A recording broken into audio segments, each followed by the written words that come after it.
Gordon, driver of the number 88 Nationwide Chevrolet for Hendrick Motorsports, race car driver, worldwide traveler. I mean, you were in France, then Indianapolis, and then Mexico, and then Pocono.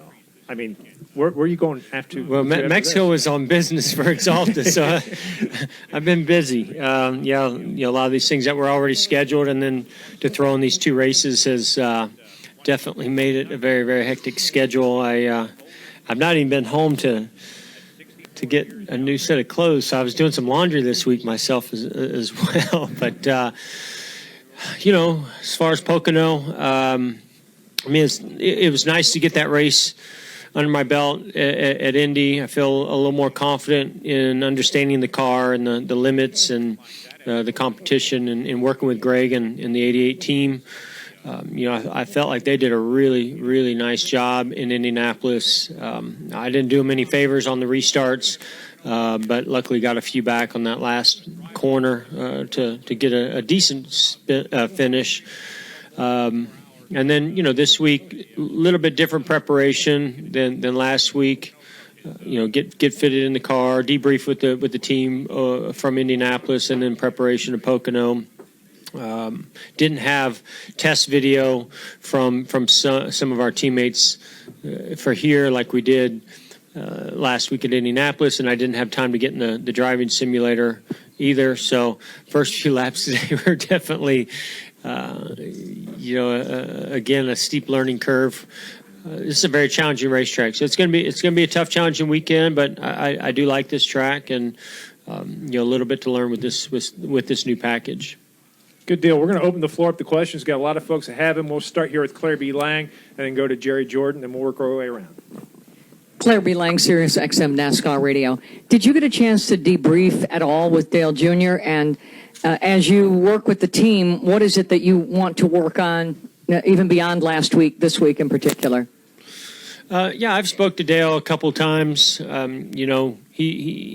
and this team have a great relationship, and he and Greg, and so he's, he likes to FaceTime. So it seems like he's always on the treadmill every time I see him or talk to him. But he's just real interested in what we're up to and how it's going and things we're working on. I think also a lot of it is through this process is evaluating. Where they're at as a team and some of the setups and whether I'm going to be making the same comments, as he was making when he was in the car. And so far, I feel like it's been very, very similar. Definitely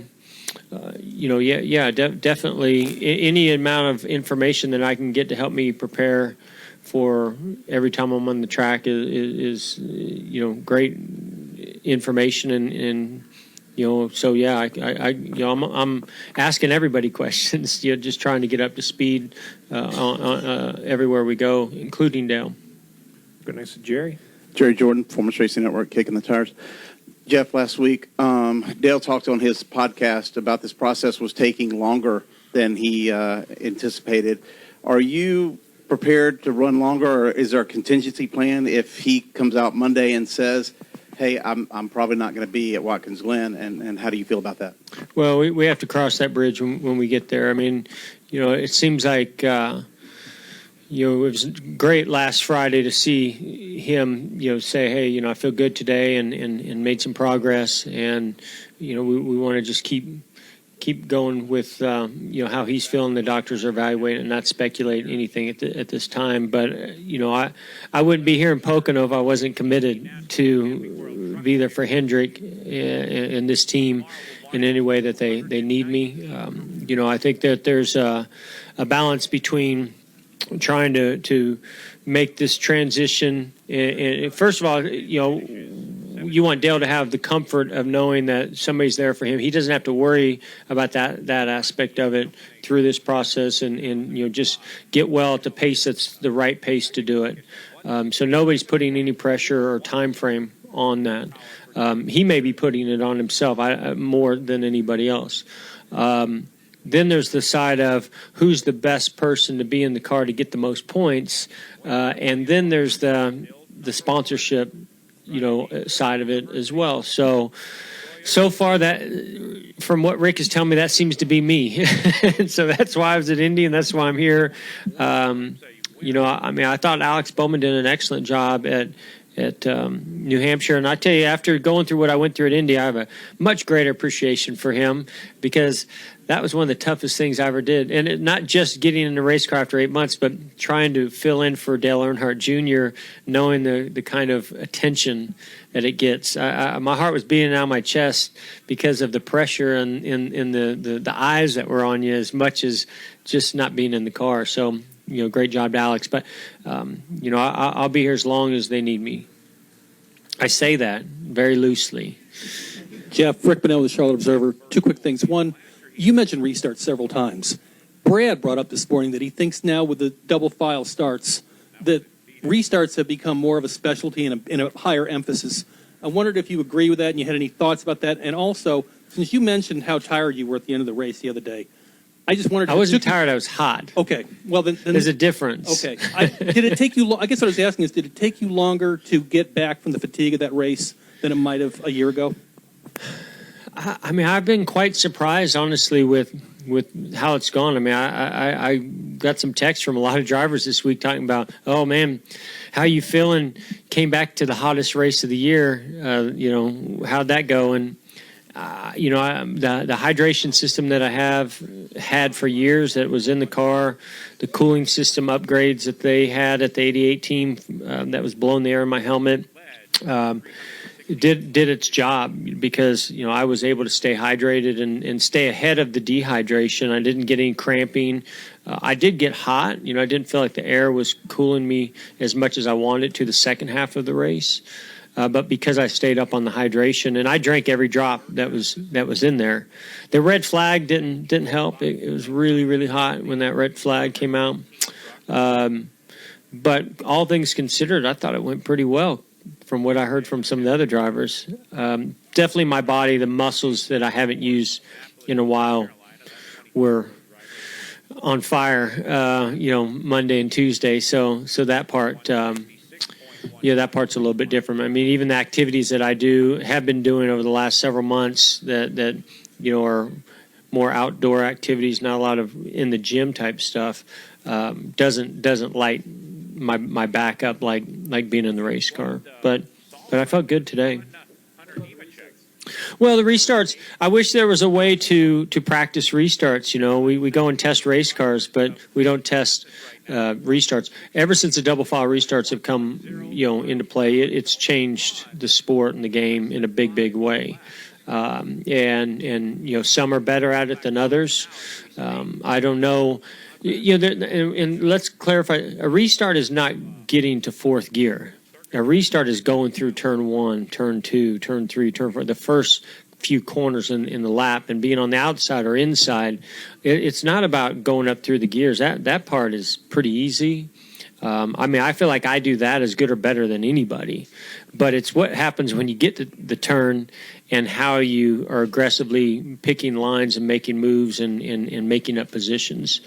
And also, I don't think you can evaluate, the leader either. I mean, the leader has control of it. They made a bigger restart box, only helps the leader, which is a good thing. I think the leader should be in control of that. Before, it was almost too small, and it was giving the others around him an advantage. But Kyle, I think no matter where he starts, is one of the best out there. Some great... Now that I'm in the TV side of things, there's great loop data, that shows who the best restarters are, and Kyle always is at the top. So, you take the fastest car, the best team, one of the best drivers, and the best restarter, and that's going to be a dangerous combination to beat. It's something I wish I was better at. Some of it, I felt like was some handling characteristics and air pressure in the tires, but a lot of it was just, me needing to do a little bit better job paying attention to where the runs were coming from behind me or trying to get the runs ahead of me. Okay, we're going to go to Bob, and then to Brian, and then to Dustin, and then to Dom. Bob Parker, ESPN. You kind of touched on this, but how is your back feeling, and just health-wise and back-wise? I mean, do you feel like you can, if needed, continue racing? In other words, is your health and physical condition going to be any sort of factor and whether you continue. I mean, you know, I fought through it the last few years. I could fight through it longer if I had to. You know, I prefer not to. I mean, I'm looking at this as a very temporary thing. You know, I'm really more excited right now about my engagement at Hendrick Motorsports and helping, you know, Rick and Doug Ducard and Ken Howes and Marshall Carlson and you know, everybody there at trying to find out where we can be better, how we can be more competitive in that role and in those meetings, more so than driving the race car. But being in the race car does help me do a better job with that as well. Brian?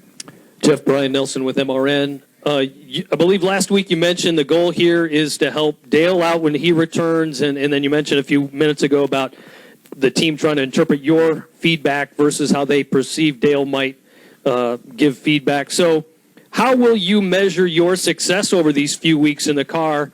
You know, I mean, if you go out and win on Sunday, is that the end of it, or do you have to look past that some few weeks to see if Dale, you know, is better when he returns? Well, you know, this is like, I think what this is like for the team is getting a second opinion. And I think every driver out there sometimes would like to have a second opinion of you know, their setup or their car. So, you know, to me, if I'm saying the same things that Dale's saying, if you're seeing the same results in qualifying, let's say, then you know, there's obviously some things that need to be worked on besides behind the driver, behind the wheel. I mean, you know, it's going to be a very difficult thing for me to evaluate because not being in the car enough. I mean, like today we had limited practice because of the weepers, and that, you know, I needed every lap that I could get as much time as possible to give a fair assessment of where we're at. But I'm keeping my fingers crossed for weather tomorrow, and I didn't make a great lap in qualifying run. The one run that we had today, I clipped the apron down to 1, so I think we have more speed in the car than that. And then I think the other thing is just you know, trying to keep the excitement and spark in there in the team, and make sure that in a time like this that they don't get down, that you keep them up, keep them energized, keep them motivated for when Dale comes back. So, you know, that you know, if any kind of momentum that you can gain by a good lap, a good qualifying run, a good race. You know, they had great pit stops last week. So, I mean, I felt like, you know, from a team standpoint, and I told Dale this, you know, he should be really, really proud. They've got a great team. And, you know, what I want to make sure I do is give them, you know, the results that they deserve. And I don't know if I'm quite there yet, but, you know, just like last week, over the runs during the race, I felt like I started getting comfortable and being in a position to give them what the car was capable of. But we need to start further forward, better track position. Okay, we're going to go to and less restarts. We'll go next to Dustin, then to Dom, and then over here to the center. I can't see you over there. Yeah, last week was just a teaser for restarts. There'll be 5, 6 wide going into turn 1 here. Can't wait. Dustin Long, NBC Sports. Jeff, Brad was in here earlier today talking about his accident at Watkins Glen. I don't know how familiar you are with what happened to him. I saw the video. Okay.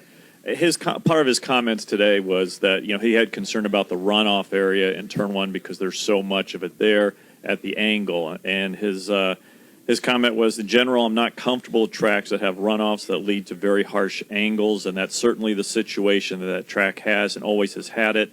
Road courses remain the most dangerous tracks in motorsports for a good reason because of that. We know that going in. He mentions that, you know, people talk about Daytona and Talladega being a place as kind of worrisome. He says, they don't worry me as much as road courses do. Do you kind of share some of the same feelings of Brad does in regards to road courses and Watkins Glen in that turn 1 in particular? Well, yes and no. I mean, I think there's no doubt that on a road course, it's hard to create the you know, best ways to absorb impacts of you know, of these angles and things, especially when you have a track that has a set of corners that we don't use. And so we're shortening up the circuit, and we have some of that at Sonoma, we have some of that at Watkins Glen. But the first thing is to not have a brake failure. To me that's a bigger concern, is to make sure there's no brake failures. And I have some concerns with this, with the aero package, being less downforce, less drag, and a new surface like Watkins Glen. You're going to be driving in the corners much deeper and using a lot more brakes, and we've already seen brake temps being an issue at some of the tracks this year. So, I'd be concerned with that. But all I can tell you is Watkins Glen is 100% or 200% safer now than it was when I first started racing there. I was there when Tommy Kendall had his wreck in the GTP car, and I can tell you that they've made huge strides in how impacts are absorbed and those angles and those runoffs. So, I think all things considered, what he went through, I think to see him walk away and for it not to be worse, I thought that was actually something that needed to be applauded as well. But can we do better? Absolutely, always. And every track needs to be evaluated each time we go there and find areas that it can be improved. But I don't know if we're in a position where we shouldn't be going to these racetracks. Go next to your left to Dom. Dominic Artigo on the RacingExperts.com. So for your fans, for Junior's fans, and for fans of Hendrick Motorsports, what's the likelihood we would see merchandise reflecting the last couple of weeks being made, like a die-cast or a T-shirt? Zero chance. Not produced by us. We consciously made an effort that there wasn't going to be Gordon on the car anywhere. That it's not about that. I just have too much respect for what Dale is going through and what and this is, you got to understand that while there's a lot of fans that are excited about this and there's some good storylines, there's a lot of fans that, thought they'd never see this before and having a hard time accepting it too. So, but beyond that, to me, it's just about, I am a fill-in driver for Dale Earnhardt Jr. It's as pure and simple as that. And there's no need to try to do any merchandising on that. Okay, we'll go right in here in the middle. Zach Sterniola with the Pocono record. You had two races last year with the lower downforce package, and obviously last week at Indy. How did it feel once you got into the car today? What was it? Any huge difference from what you experienced here in the past? Well, this is a tough racetrack, so that part's the same. It hasn't changed.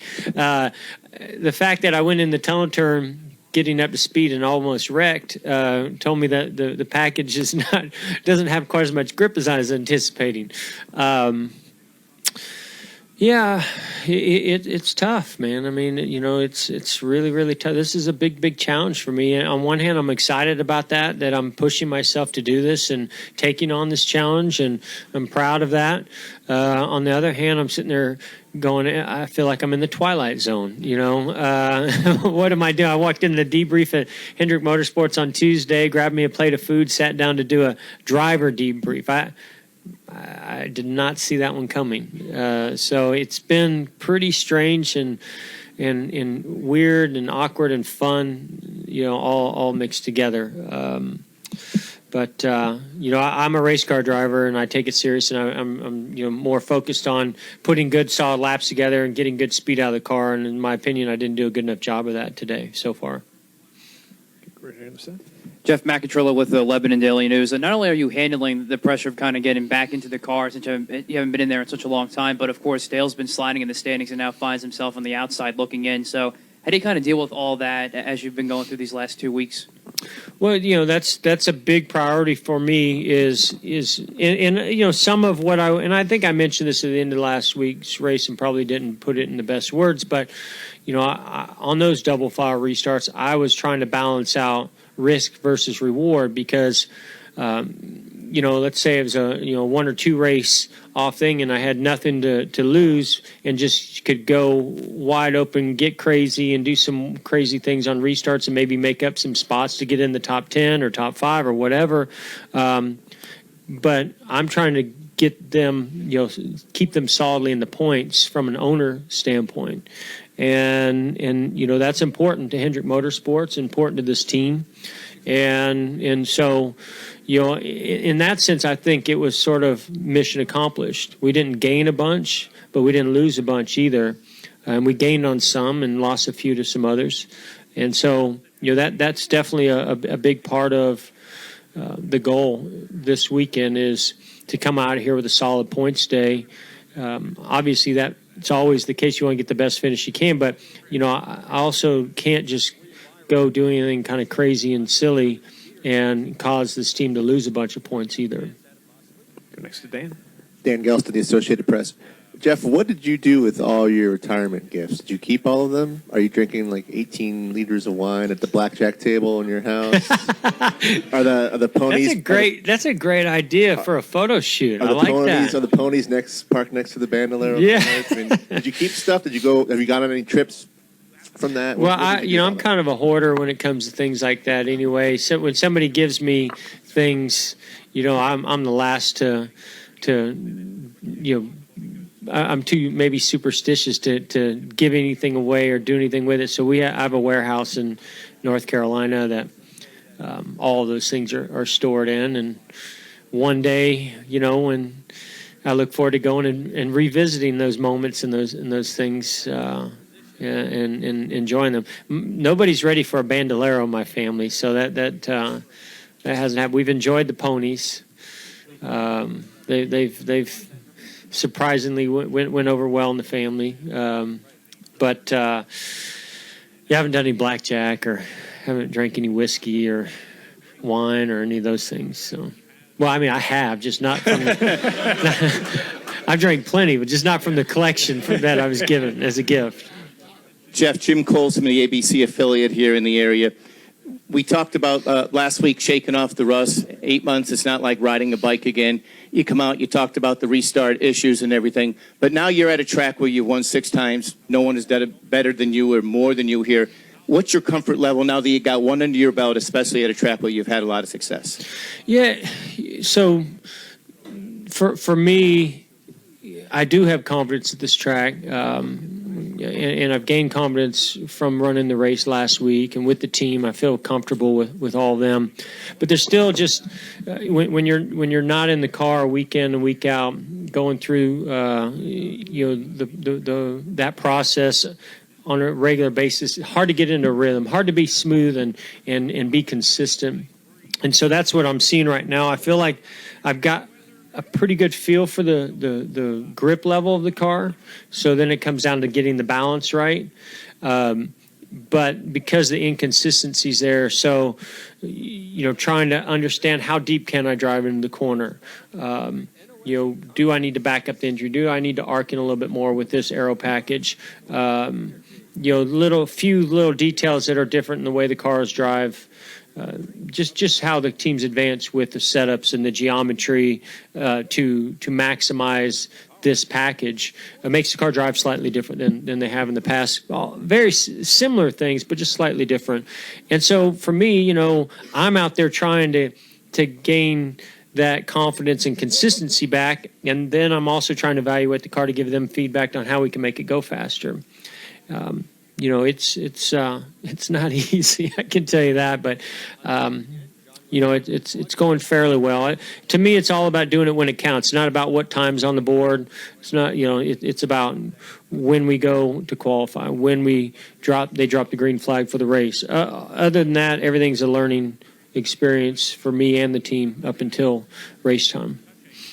We're going to go to the gentleman in the plaid here on the right, to Al, and then over here to Steve. Paul Schwedelson from the Philadelphia Inquirer. You mentioned, you got comfortable as the race went along, and then kind of when it set in, when you had to do laundry. Was there a moment specifically that you point to in terms of when it kind of hit you that you're back? It's back to what you were used to all those years. No, it hasn't hit me yet. Yeah, it's a surreal experience. I don't know how to really describe it. It just it's something that you can't plan for or anticipate. It's even more odd that it went from one race to two races. And then will it be more? I don't know, but I'm just thankful that the team believes in me, and that gives me confidence in myself. And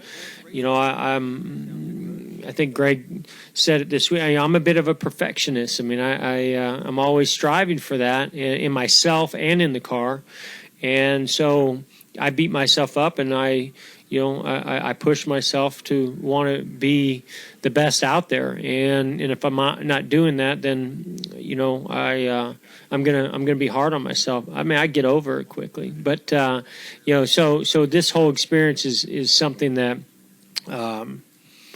is one that I want to enjoy and take a little bit more lightly, but I can't. It's just not in me. It's just not who I am. And so I wish Dale a speedy recovery, because I'd like him to be back in the car.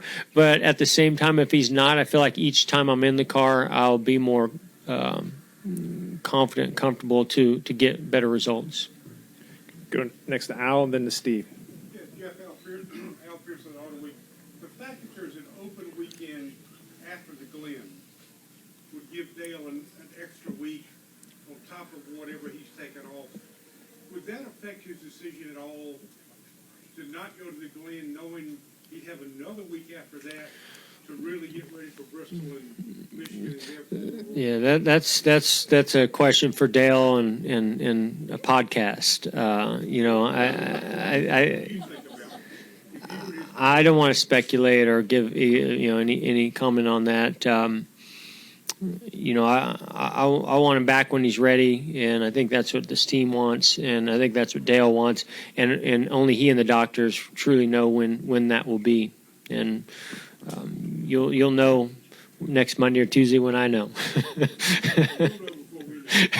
Maybe slightly. Guys, we only got time for one more question. We're going to go next to Steve. Jeff, Al actually alluded to the off weekend, which is off for NASCAR, but it is the Knoxville Nationals. And I know with the Jeff Gordon Foundation, you have a lot going on. You've done it the last few years. What has that week meant to you? The kickball game, the karting event. Just describe getting that week out in Knoxville and what it means to you as a former sprint car racer as well. Yeah, I love that weekend. I love that race. I think there's a lot, to be learned. Somebody who just loves motorsports and is engaged in the sport from every aspect. It's sort of like the Daytona 500, the Indy 500, and the Knoxville Nationals are the races that I think of that are just they're an event, they're a happening, they're a spectacle, and it draws an amazing ambiance and energy. And not to mention, I just think sprint cars are really, really cool, especially at Knoxville and Eldora. But I look forward to going out there. We're going to have our kickball tournament. We're going to have our go-kart event, which has become very, very popular, to be able to mix it up with Tony and Larson and Casey and, others, any other Cup drivers that want to come out and mix it up with us, that would be fun. We'll love that, and sprint car drivers, or NASCAR drivers in general. So it's a cool event. I love it. I love everything about it, and I like going there. And it to me, it still shows that motorsports is still alive and well. And when you have the right event. In the right venue and the right ingredients, you get a standing room only crowd, and you get a lot of interest from sponsors, and you see some of the best talent that exists behind the wheel. And that, to me, those events that I talked about, Knoxville is one of them. Good deal. Jeff, we really appreciate you thank taking you. the time coming in today. Thank you. Appreciate it.